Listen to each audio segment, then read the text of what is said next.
Si le nom de Magali Berda ne vous est pas forcément familier, vous connaissez sûrement ses clients, elle est l'agent des plus grandes stars de la télé-réalité. Une belle réussite pour une femme qui n'a pas eu une vie facile, comme elle l'a confié avec émotion.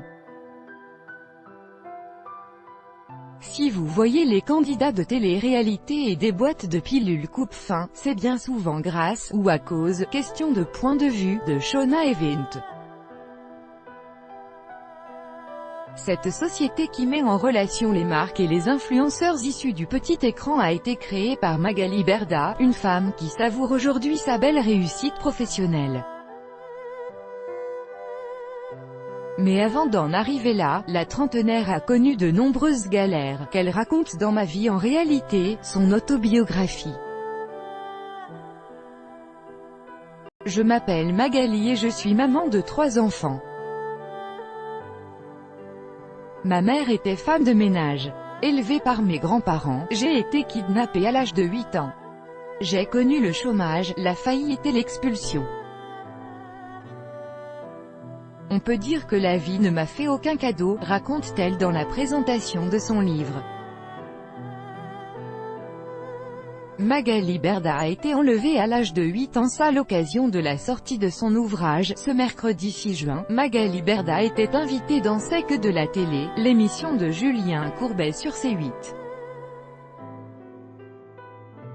La chroniqueuse Caroline Iturbide n'a pas hésité à appuyer directement sur un point sensible en lui demandant d'en dire plus sur l'enlèvement dont elle a été victime enfant. Les yeux de la businesswoman se sont alors embués. D'une voix brisée, elle a tenté de reprendre ses esprits. « C'est pas grave, ça va passer », a-t-elle laissé échapper, tentant de retenir ses larmes. « C'est un peu compliqué. »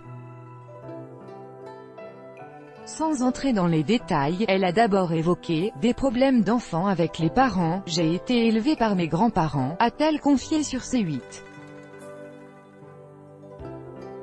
Mais un jour, alors qu'elle était en primaire, un de ses parents est parti avec elle, je me suis retrouvée bloquée chez mon père, a raconté Magali Berda, très émue.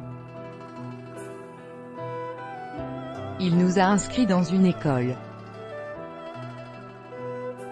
Moi j'avais 8 ans.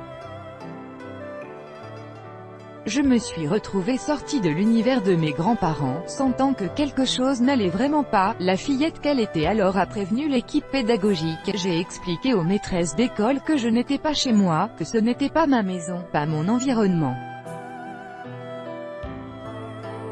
De cette période, elle garde le souvenir persistant de « la police qui débarque dans une école ». Bouleversée en se remémorant ces douloureux événements, l'agent de la télé-réalité n'a pas souhaité s'épancher davantage sur le sujet.